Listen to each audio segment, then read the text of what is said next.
everyone, I'm Abbey Sharp. Welcome to Abby's Kitchen.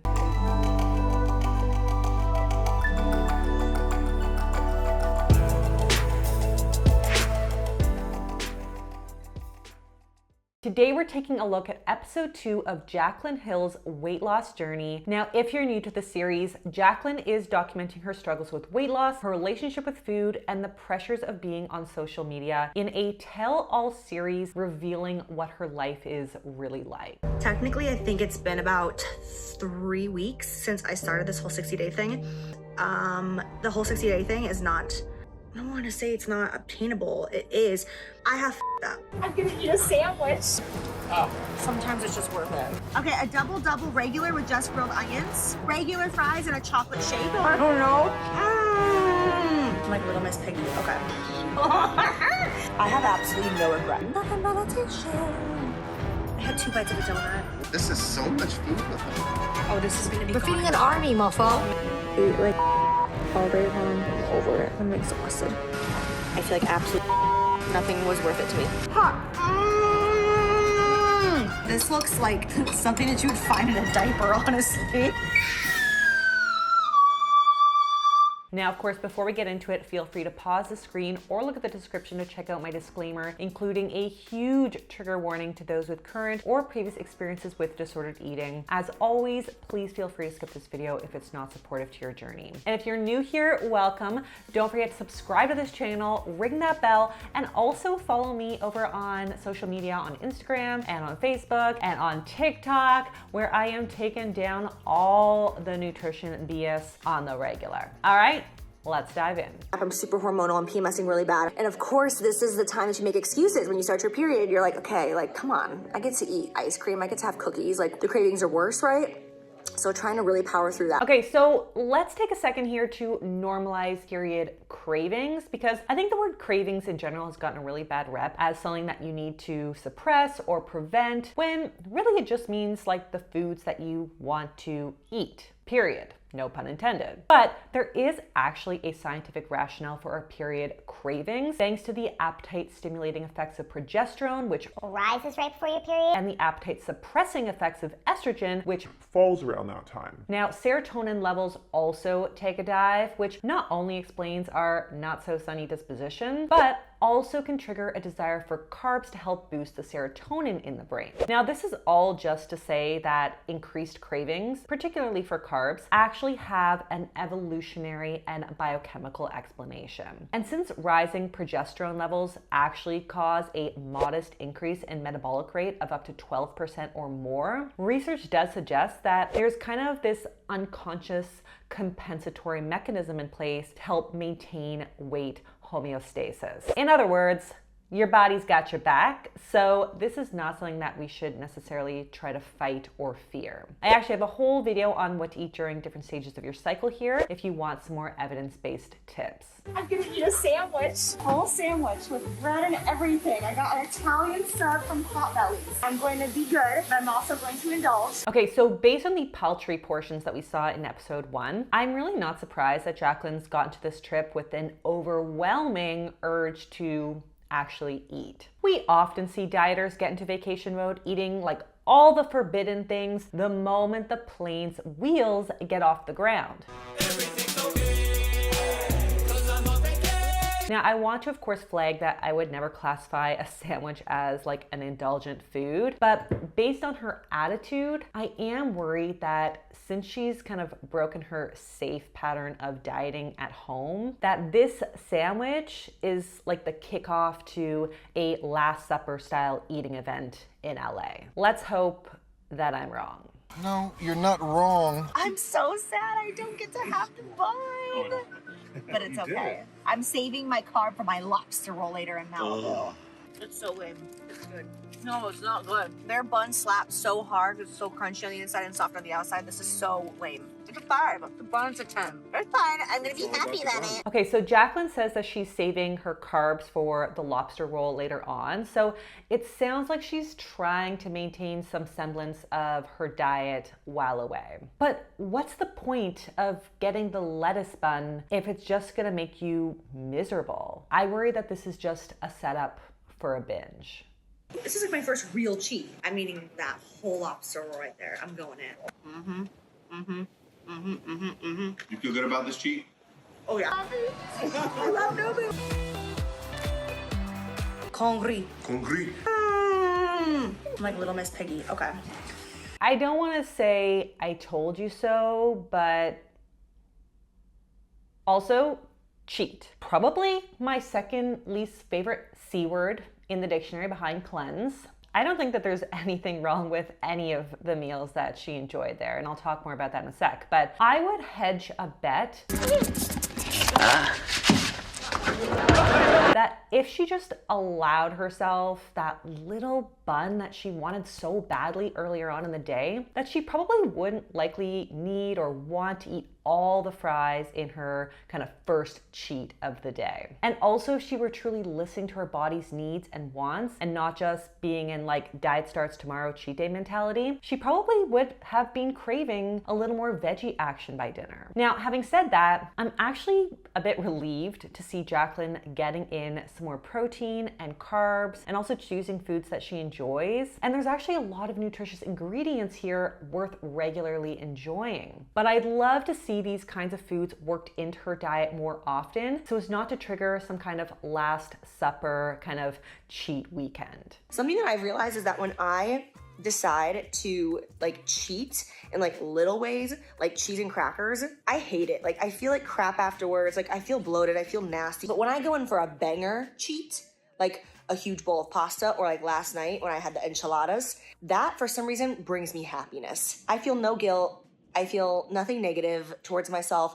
I'm like, that was so worth it. I have lots of questions. First, why are cheese and crackers thought of as a cheat? Because I personally see cheese and crackers as, fiber, protein, and fat, aka the hunger crushing combo. Not something to feel ashamed about. Now, if she feels like crap after eating cheese and crackers physically, I of course think it's important to gather that data and find another snack. But if she feels like crap because of like the guilt, then it's worth asking yourself, what about cheese and crackers elicits such a moral knee-jerk reaction? Now, it does sound to me that Jaclyn heavily leans on food for emotional support, since she claims that the big cheats make her happy. But I would love to see her work to find things that bring her joy outside of large amounts of food. And that's something that, maybe she could work with a professional to figure that one out. I'm fine with like having a huge cheat like that and then waking up and getting back to it. And it's like having the foundation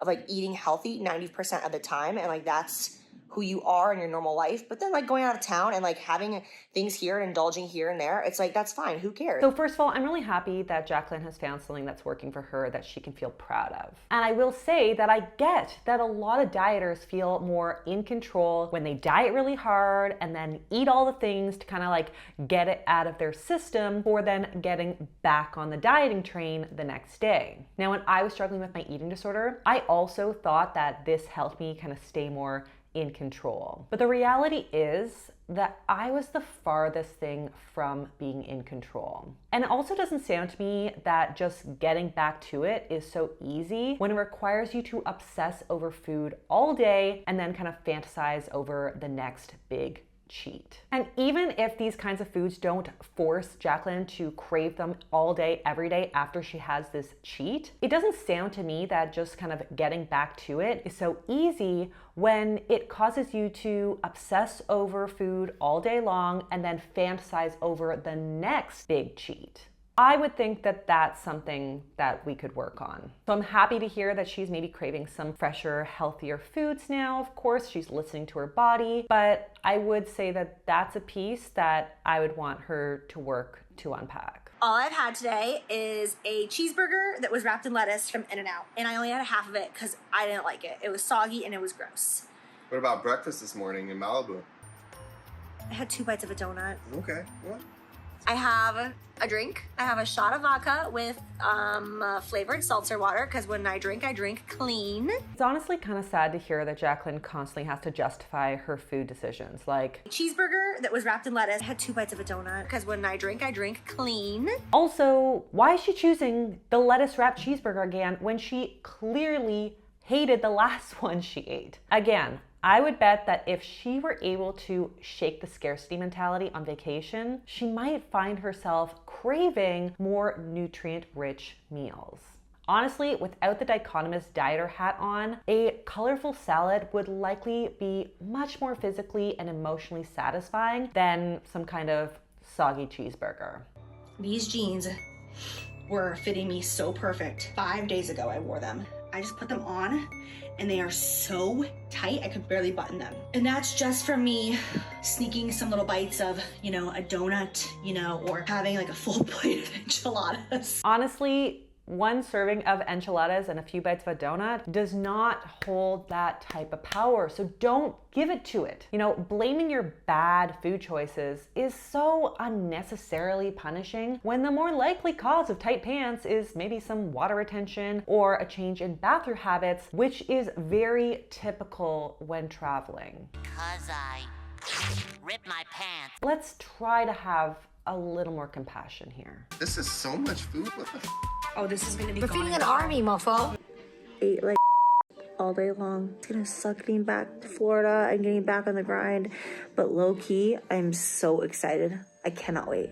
I'm really looking forward to getting home because I'm over it. I'm exhausted. The classic, I ate like I'll start fresh again tomorrow mentality that takes us on a endless cycle. We restrict, which triggers a binge, leading to guilt and then harder restriction. Now, if we reframed I ate like today to something a bit more compassionate, like I gave myself permission to enjoy the foods that I was depriving myself of, we can help remove the morality. We kill the dichotomy. We add back the human. Like, you've been subsisting off of 500 calories a day and you're now surrounded by all of your favorite foods. Like, give yourself a break. You don't need to be better, you need to be kinder. Your body is literally just fighting to survive. We are back home in Tampa. We don't have any groceries as of right now, so I ordered grilled mahi-mahi, rice and veggies. I shouldn't be eating this rice. I was like so starving. I was like, I need rice. Okay, notice the contradiction here. I shouldn't be eating this rice versus I was starving, so I needed this rice. It is clear to me that her body and her mind are on two very different pages. Also willing to bet that she likely felt very good physically after this meal. Not only because she was super hungry, but also because it was inherently balanced. We've got protein and fat from the mahi-mahi, we got carbs from the rice, and some veggies on the side. But unfortunately, because she had quickly diagnosed and categorized this meal as morally bad thanks to the rice, she wasn't able to collect that data on how it actually made her feel. Day one back in Tampa. What do we got? Ezekiel toast, bacon, tomato, arugula, egg, and cheddar cheese, smoked cheddar cheese. This is a drastic improvement from the breakfast that we saw in her previous video. So we've got carbs from the toast, protein and fat in the eggs, bacon and cheese, and some veggies from the tomato and arugula. Balanced and clearly enjoyable. It's a small portion for sure, but I would say if this is what her fresh start looks like, then I'm totally on board. The past 5 days being out of town, I basically ate whatever I wanted, and especially because I was working so much and I'd be like in a pinch, treating my body like crap. I didn't take any of my vitamins while I was gone. I didn't drink enough water while I was gone. I have so much indigestion from the way I've treated my body and heartburn. I just felt like absolute crap. I'm considering today like a fresh start. I'm gonna take care of myself, gonna hydrate all day, gonna eat well, and not allow the last 5 days to throw me off track. So I think it's great that Jaclyn is gathering this data for herself and kind of noting that this pattern of eating doesn't make her feel great physically or emotionally. But I think what Jaclyn fails to consider is that this has less to do with any kind of lack of willpower or the types of food, and more to do with simply not eating enough the rest of the time. Had she been eating sufficient calories prior to her trip, she may have been more likely to make more mindful decisions rather than kind of going balls to the walls to the point where she had to throw up from indigestion. Ooh, what are you eating? I don't want to talk about it. It's Labor Day weekend. What is that? It looks like bread to me. I'm being so bad, but it feels so good. Cheese fried balls. I didn't choose the carb life. The carb life chose me. It's been a cheat day for the past 5 days. Again, here we go, right? Like we're bouncing between eating a lot, restricting, eating a lot, restricting, repeat, repeat, repeat. But if we allowed ourselves enough food that actually satisfied, carbs wouldn't need to run our life. They could just simply be part of our life, and they could be a part that we wouldn't have to devote so much energy to thinking about. You guys, I've talked about this. I am such a snacker. I love to snack and munch so bad. I cannot do 3 meals a day. Like, I don't understand how anyone can just have like breakfast, lunch, and dinner. Like, I need to put something in my mouth, ayo, like every hour and a half. I'm just trying to find some stuff that can keep me sane. So as I mentioned in my previous video, one of the likely reasons why Jaclyn feels the need to snack constantly is because she's just not having enough protein with her meals. Awesome, I love protein. I know you love protein. I love protein too. Yeah, protein rocks. Which is making her both physically and psychologically unsatisfied. So it's clear that she's kind of on this satisfaction hunt all day long. But I do actually see lots of options for hunger crushing combos here in her haul. So we could mix some hummus with the tortilla chips and veggies, or do some popcorn mixed with some nuts for a really satisfying little trail mix. Just options, because like the flavor that I'm looking for. Oh my, it's still better than eating fried chicken for lunch. I saw on TikTok some girl was like making like her like healthy snack, and it was like a protein smoothie, and then she added Oreos in it, and people were like, this is not healthy. But she was saying that she lost weight eating the smoothie, but it's like, I understand, because if you have a sweet tooth and you allow yourself that every once in a while, you're still gonna lose weight. It's about balance. Okay, so in this clip, Jaclyn is talking about an avocado tuna salad that she made that she didn't love, but she's trying to weigh out the unhealthiness of the mercury in the tuna versus like the fat in fried chicken. First of all, just an FYI, but canned albacore tuna is not particularly high in mercury, so authorities suggest we can enjoy it safely about once a week. But light or skipjack tuna is even lower with 0.13 parts per million of mercury, so authorities suggest that it can safely be enjoyed by adults 2 to 3 times per week. As for the greater sentiment here, this is an important realization. So I agree that if putting Oreos in your smoothie makes it more enjoyable for you to get in a breakfast with, some protein and healthy fats, this is a great hack. It's exactly what I did in my hunger crushing combos video right here. So yes, it's all about asking yourself, what foods would help me make healthy eating more sustainable and enjoyable long term? I just don't want to get discouraged, especially because I just fell off the last week so hardcore. I can't like hit it so hard and expect myself to be like, okay, cutting everything, and like I have to like take it slow. Okay, so it sounds like Jaclyn knows what to do, yet she's having a little bit of trouble executing here. So she knows that she is to take it slow and she shouldn't eliminate everything she loves all at once, and she knows that she's allowed to eat the foods that she enjoys. She knows it's about balance. She says those things out loud. But then in other clips, she's talking about starting fresh and being so bad and lamenting over eating foods that she shouldn't. So this is why having a dietitian on her team would really help her navigate these challenges and also help her execute as well. So you guys, having hard-boiled eggs is an absolute lifesaver for me, because in that midday moment where I'm like, oh my God, I'm losing my mind, I just crack open a hard-boiled egg, put some salt on it, and it holds me over for a while. We made this salad from TikTok, which is just tomatoes, olives, red onions, and cucumbers, and then salt, pepper, and some lemon juice. So yummy. Yes, I love that we've got some meal prep going on. This definitely makes it so much easier to make more mindful decisions about what to eat when you've kind of got all the meal components at the ready. And we have 18 different toppings.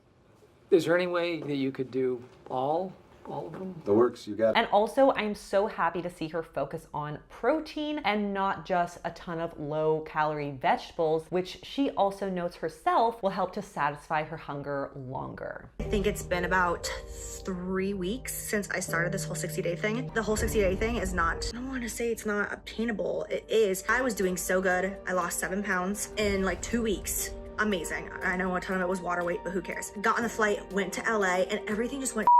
I let myself cheat a lot. I'm gonna eat a sandwich. 2 chocolate shakes and a strawberry shake.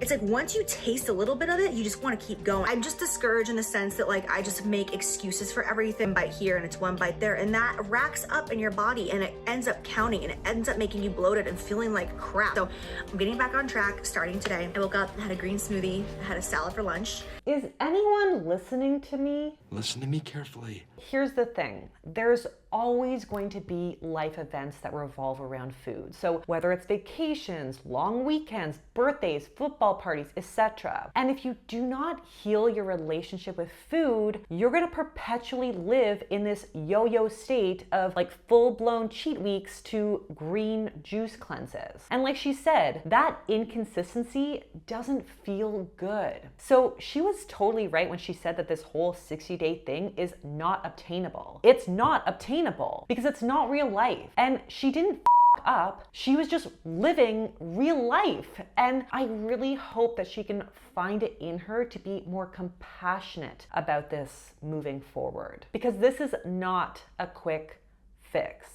It's not just about the food, and it's not just about the weight. So given what we've seen so far from Jaclyn's journey, it's pretty clear that we're stuck on this kind of binge restrict hamster wheel with no real end in sight. Now I'm happy to hear that she started to collect some data on what foods feel good and maybe not so good, but her ability to act on this data seems to be clouded by her kind of black and white dichotomous thinking around what is good or bad to eat. A healthy diet shouldn't just be green smoothies and avocado, and eating a donut on vacation or popcorn at the movies won't automatically undo everything healthy either. It's really about finding a balanced way to integrate these foods that feels nourishing, satisfying, and morally value-free. So on that note, that is all that I have for you guys today. If you liked it, be sure to give it the thumbs up, and also leave me a comment below if you'd like to see more commentary on Jaclyn's series. Subscribe to the channel, and I'll see you next time on Abby's Kitchen.